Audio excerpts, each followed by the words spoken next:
خلکو خلاف چې هغه په خپل دسترخوان باندې د غوا متیازې د برکت لپاره اچوي د هغې خلاف موږ او تاسو ته زموږ او ستاسو خوږ پیغمبر شریف محمد رسول الله 1400 کاله مخکې پیغام راکړی چې هغه خلک چې هغه د انډیا خلاف جهاد کوي نو دغه خلک الله د جهنم د اور نه ساتلي دي.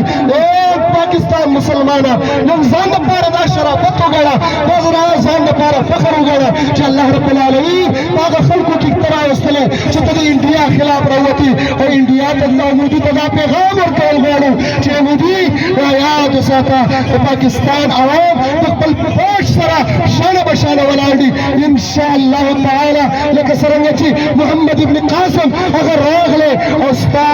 د هغه وخت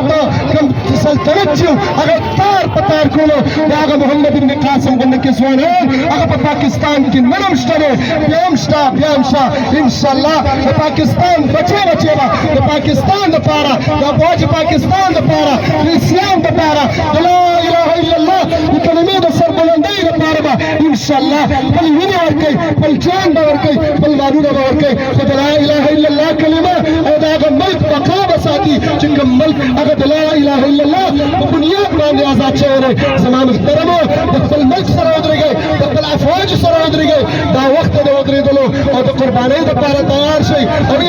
انشاءالله هغه خلک چې هغه د غوا پیداوار دی هغه خلک چې د غوا متیازې د برکت دپاره په خپل دسترخوان باندې اچوي هغوی کې غیرت نشته هغوی کې جذبه نشته هغه خو صرف او صرف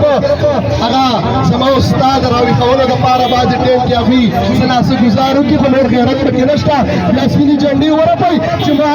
څه وکړه د شکست ومنلو ته به نور هم ډېر شکستونه ومنې انشاءالله تعالی د پاکستان بچې بچې هغه د پاکستان د آرمي سره د پاکستان افواج سره د پاکستان د ادارو سره ولاړ دی وصلی الله تعالی علی خیر خلق